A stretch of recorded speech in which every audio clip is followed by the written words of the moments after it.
All right, time now for Views on the News, where we bring in news-savvy guests to share their take on some of the stories making headlines in the region. And joining us this morning is Matt Driscoll, senior editor at Reuters News. Good morning, Matt. Good to have you with us, as always.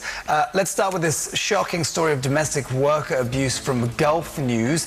Saudi employer pours boiling water on Filipino maid, and there's a photograph of the maid's back, badly scalded, circulating the internet. We can't see it just at the moment, but we'll see if we can get it up in just a sec. The International Business Times is carrying the headline, Filipino maid disfigured with boiling water for not bringing coffee on time. Meantime, the Philippines Journal Online has the title, VP Binay vows justice for Filipino maid scolded by employer in Saudi.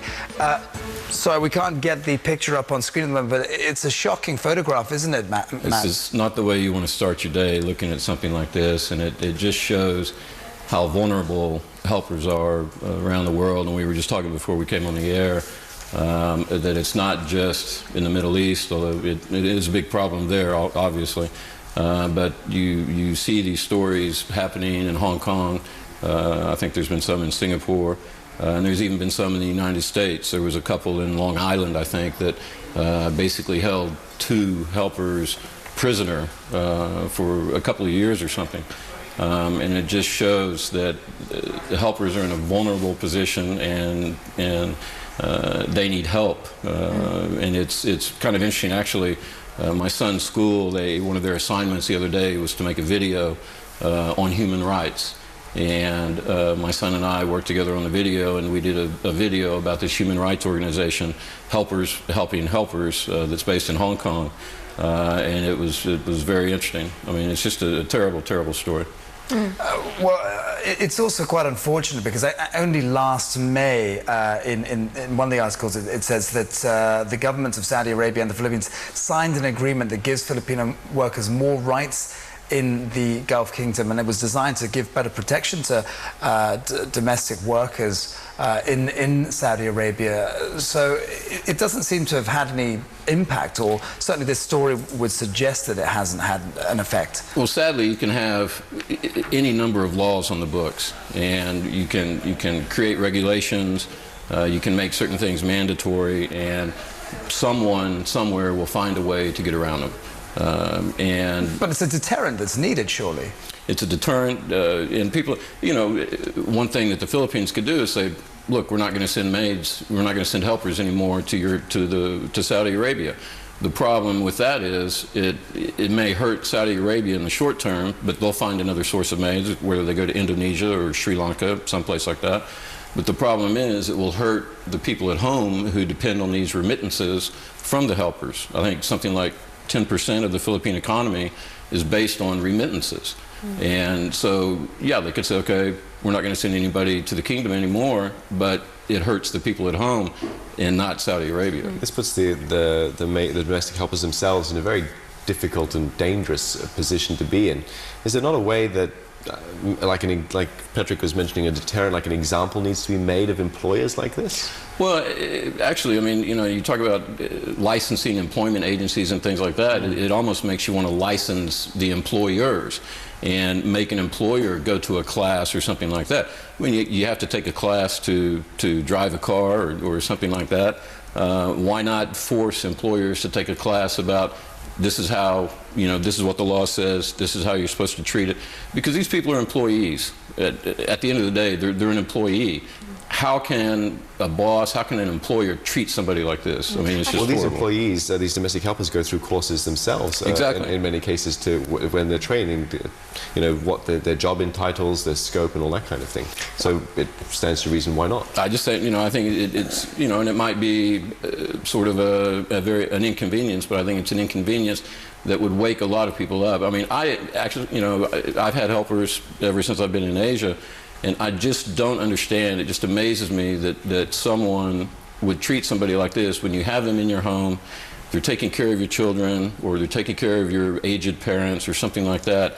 How can you treat somebody like this? I think fundamentally a mindset change is needed, isn't it? Absolutely. On how domestic workers are treated. Absolutely. But you could argue as well that why do people need a course for that? I mean, just It's you know, for you and me, it's common sense, but for a lot of people, it's just, apparently it's not. Okay, well, we're going to have to move on to our next story, and we go to the Financial Times for this one. South Korean sect ends standoff over Sewol ferry disaster. Sounds a little bit bizarre, but let me explain. We ran the story earlier as well. Hundreds of members of the Salvation sect had blocked the entrance to their compound, preventing prosecutors from seizing Yoo Byung-yeon, a senior figure in the religious group that prosecutors suspect wielded effective control over Cheonghae-jin Marine, the operator of the Sewol ferry. Now, prosecutors want to question Mr. Yoo over allegations that he personally authorized the addition of an extra floor to the Sewol, allegedly to create space for displays of his art. This is a sort of a bizarre twist to this sort of ongoing saga of trying to get to the bottom of why this happened and how it came to be. It took them 9 days, in fact, to get into this compound to look for the man himself, and then they couldn't find him. Yeah, again, this is another, it's sort of a sad story, because I think there was 304 people died, and more than 200 of those were kids on a high school trip or something like that. So, you know, it's a very sad story, and then this just throws a very bizarre twist into the whole thing with the religious cult and everything else. One of the things that I thought was interesting was I was very impressed that he had an exhibition at the Louvre in Paris, but then I also noticed that he donated €1 million to the Louvre. So I guess I could have an exhibition there too if I could donate €1 million. But, you know, and again, we were talking about this before we came on the air about sort of what this means, and it kind of goes back to the regulations that I talked about. You know, South Korea could put in all kinds of rules and regulations about ferries, and I'm sure that they had and do have those kinds of rules and regulations. Well, is this going to take the heat off the government, do you think, and this sort of bizarre twist? Well, again, you know, people will find a way to get around the rules and everything, and it may take the heat off the government a little bit, but I think that horse has left the barn, because they've already decided that they're going to disband the Coast Guard, they're going to reorganize those kinds of services. They came in for a lot of heat about the way they reacted. Probably some of it was deserved, maybe some of it wasn't. People overreact when these kinds of situations with such a high death toll.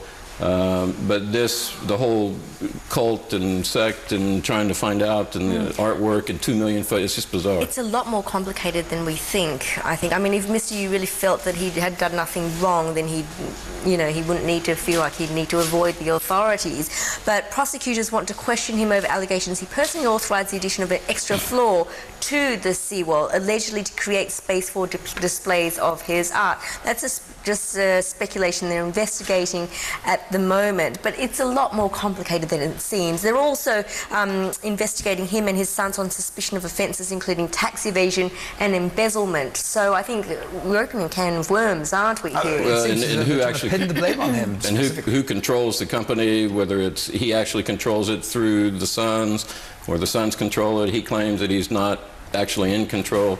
So all of that is all very murky and interesting. Yeah, when disasters like this happen, it always seems to, like Yvonne mentioned, the can of worms gets opened, and all sorts of things that tend to spill out and sort of take us in different directions. Yes. We'll find out a little bit more as the investigations continue. Let's move on to our next story, Matt. This one on education in the Independent. It says most students believe they don't get value for money at university, according to a latest survey, and they're boycotting them because they believe they can get all the information they need on the internet. I mean, Matt, the way that subjects are taught these days is very different from, say, 10, 20 years ago. Students are saying, well, all the lecture notes are online. Why do we need to attend lectures these days? Well, they're missing the whole point of university, and that's to go and drink beer. I think that's what they're doing. That's why they're not attending the lectures. Maybe they go to university from the pub. I mean, the thing is, I actually teach. I taught at Hong Kong University and a few other universities as an adjunct faculty member. I mean, there's a couple of things going on here. Number one is, I agree, there's a lot of the information you can get online, but they are missing out. I mean, as much information as you can get online, it still helps to have, if hopefully you have a good lecturer who can tell you about the real world experience. I taught Introduction to Journalism, so on and so forth, and so for me, it was, I can give them, they can get all the theory online, but then I need to be there to tell them, okay, this is the theory, this is the way it works in the real world. Do you think lecturers these days need to adapt to this new technology and this new way of learning? Do you think gone will be the days where you go to uni and you take notes as the lecturer dictates. Well, None we of are that living anymore, in right? an age of shared knowledge now, aren't we? Absolutely. It's got to change, and universities are changing in a lot of ways for the good and in some ways for the bad. You see a lot of universities, MIT, I think Stanford, a lot of these others have come up with these massive online courses, MOOCs, I think they call them, something like that. Yeah. And where the lecturers now, instead of reaching and having a huge lecture hall of 500 people, they're actually able to go online and reach 500,000 people.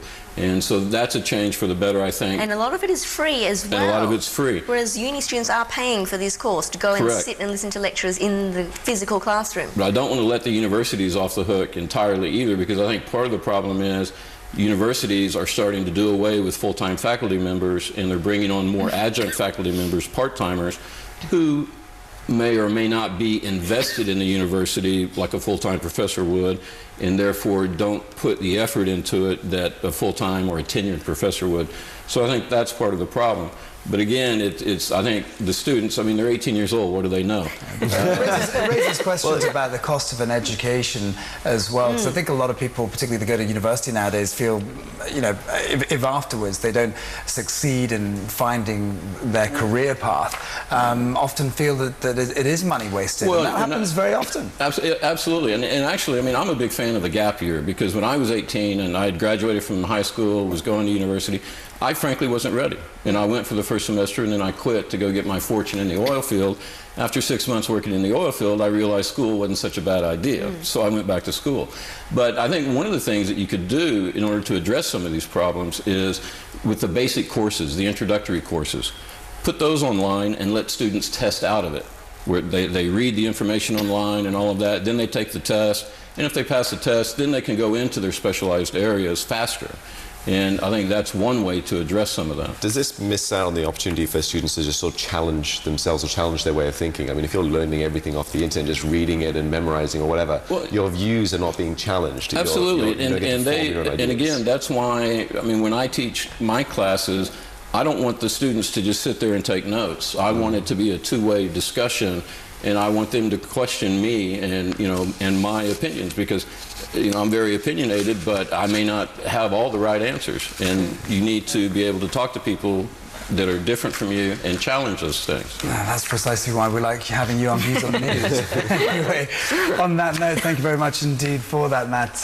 Matt Driscoll there from Reuters. And it is time for a breather. Coming up on First Look Asia, join us for a preview of Asian trade when we return. Stay with us.